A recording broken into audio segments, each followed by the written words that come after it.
Hi, welcome back to my channel. இந்த வீடியோல laser power and infra கம்பெனியோட IPO review தான் பார்க்க போறோம். வாங்க வீடியோக்கு போலாம். இந்த company power transmission and power distribution இண்டஸ்ட்ரியில் யூஸ் பண்ணுற பவர் கேபிள் அண்ட் பவர் கண்டக்டர்ஸை ப்ரொடியூஸ் பண்ணுறதா இவங்க மெயின் பிஸ்னஸாக பண்ணுறாங்க.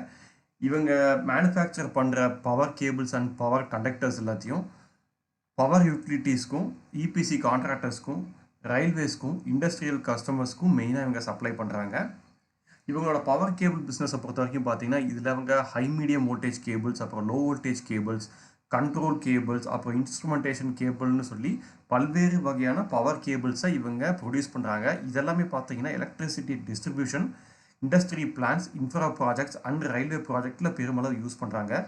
இதே பவர் கண்டக்டர்ஸை பொறுத்த வரைக்கும் பார்த்தீங்கன்னா இவங்க AAC conductors, ACSR conductors, HTLS conductors, covered கண்டக்டர்ஸ்னு சொல்லி பல்வேறு வகையான பவர் கண்டக்டர்ஸை இவங்க மேனுஃபேக்சர் பண்ணுறாங்க. இதெல்லாமே பவர் டிரான்ஸ்மிஷன் பிஸ்னஸ்லையும் டிஸ்ட்ரிபியூஷன் அண்ட் நெட்ஒர்க்லையும் யூட்டிலிட்டிஸ் கம்பெனிஸ்லையும் பெருமளவு யூஸ் பண்ணுறாங்க. இது மட்டும் கிடையாது, இந்த company aluminium rods, aluminium alloy rods, அப்புறம் ஆர்மர் ராட்ஸை இவங்களே ப்ரொடியூஸ் பண்ணுறாங்க. இப்படி அவங்க ப்ரொடியூஸ் பண்ணுற அலுமினியம் ப்ராடக்ட்ஸை இவங்களோட பவர் கேபிள்ஸ் அண்ட் கண்டக்டர் மேனுஃபேக்சரிங்கில் யூஸ் பண்ணிக்கிறாங்க. ஏன்னா பவர் கேபிள்ஸ் அண்ட் கண்டக்டர்ஸ் மேனுஃபேக்சரிங்கில் அலுமினியமும் ஒன்னாவது மெயின் இன்க்ரீடியண்ட்டாக இருக்குது. ஸோ இதை இவங்களே ப்ரொடியூஸ் பண்ணி அவங்களே இந்த power cables and power conductors ப்ராடக்டில் இவங்க யூஸ் பண்ணிக்கிறாங்க. இதுபோக இவங்க டர்ன்கி பேசிஸில் இபிசி ப்ராஜெக்ட்ஸை எடுத்து நடத்துகிறாங்க. அதுவும் குறிப்பாக ரூரல் எலக்ட்ரிஃபிகேஷன் ப்ராஜெக்ட்ஸ், அப்புறம் சப்ஸ்டேஷன் அமைச்சு கொடுக்குறது, solar EPC projects, water EPC projects, அப்புறம் டிரான்ஸ்மிஷன் இன்ஃப்ராஸ்ட்ரக்சர், அப்புறம் டிஸ்ட்ரிபியூஷன் ஸ்ட்ரென்த்னிங்னு சொல்லி பல்வேறு இன்ஜினியரிங் ப்ரொக்யூட்மெண்ட் கன்ஸ்ட்ரக்ஷன் ப்ராஜெக்ட்ஸை இவங்க எடுத்து நடத்துகிறாங்க. இவங்களோட ரெவன்யூ பொறுத்த வரைக்கும் பார்த்தீங்கன்னா இவங்க கேபிள்ஸ் அண்ட் கண்டக்டர்ஸை மேனுஃபேக்சரிங் பண்ணுறதுலேருந்து தான் மெயினாக ரெவன்யூ ஜென்ரேட் பண்ணுறாங்க. அதுக்கடுத்து இவங்களுக்கு இபிசி ப்ராஜெக்ட்லேருந்து ஒரு சிக்னிஃபிகண்ட் ரெவன்யூ வருது. அதுபோக இந்த ரினியூபிள் இபிசி, அதாவது இந்த solar EPC, water EPC related ப்ராஜெக்ட்ஸ்லேருந்து பார்த்தீங்கன்னா சிறிதளவு இன்கம் வருது.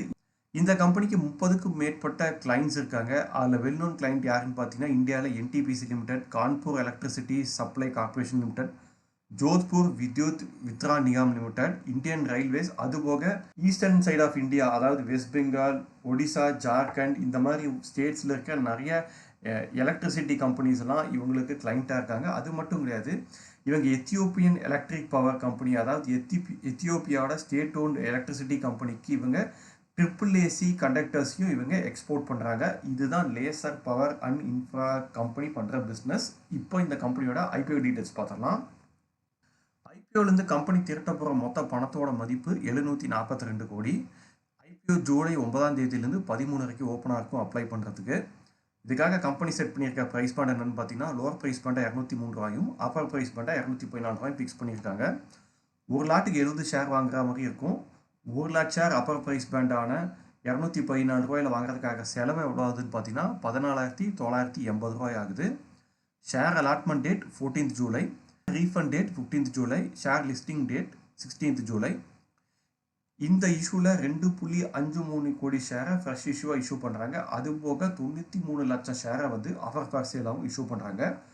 போஸ்ட் ஐபிஓ லிஸ்டிங் இந்த ஷேரோட மார்க்கெட் கேப் எவ்வளோதான் இருக்க போகுதுன்னு பார்த்தீங்கன்னா 3000 கோடியாக இருக்க போகுது. இது ஸ்மால் கேப் ஷேராக இருக்க போகுது.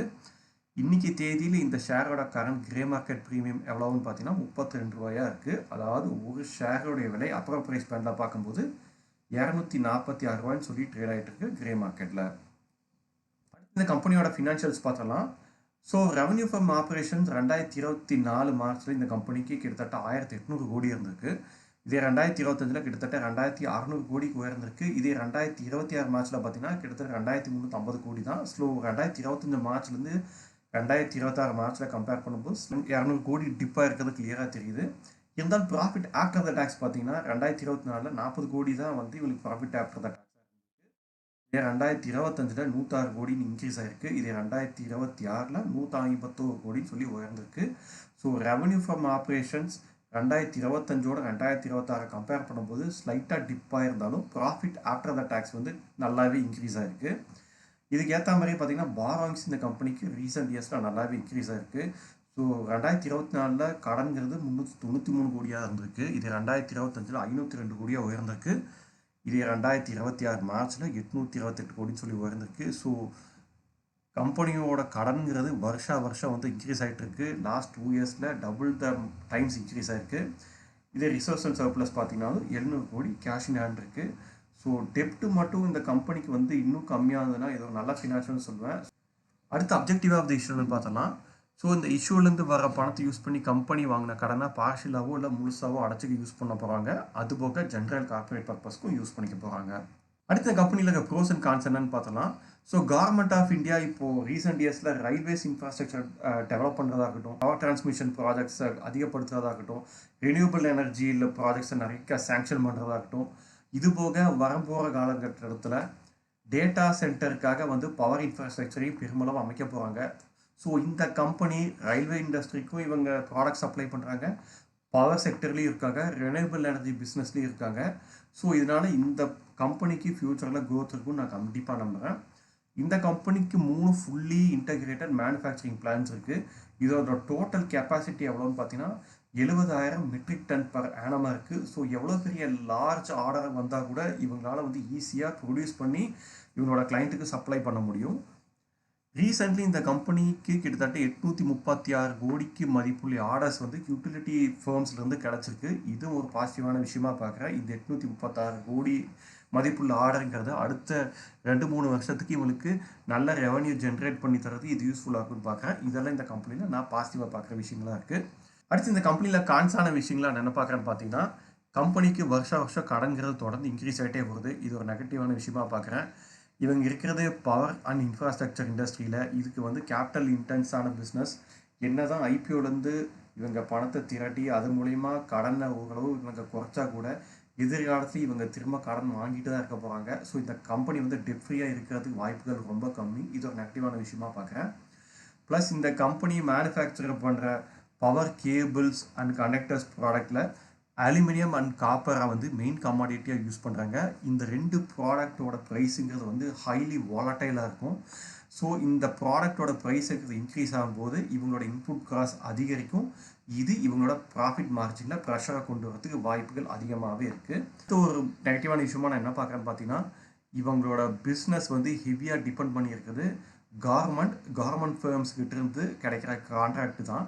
ஸோ இவங்க கவர்மெண்ட்லேருந்து வர டெண்டர் டிலே ஆகும்போதோ இல்லாட்டி ப்ராஜெக்ட்ஸ் டிலே ஆகும்போதோ இல்லாட்டி கவர்மெண்ட்டோட ப்ராஜெக்ட் இவங்க எடுத்து நடத்துகிறாங்க, அதில் இவங்களுக்கு பேமெண்ட்டுக்கு வந்துட்டு ஸ்லோவாக கிடைக்குதுங்கிற பட்சத்துலையோ இல்லாட்டி கவர்மெண்ட்டோட பாலிசிங்கிறது சேஞ்ச் ஆகுதுங்கிற பட்சத்தில் இந்த கம்பெனியோட பிஸ்னஸ்ங்கிறது வந்துட்டு அஃபெக்ட் ஆக வாய்ப்புகள் அதிகமாக இருக்குதுங்கிறது கிளியராக தெரியுது.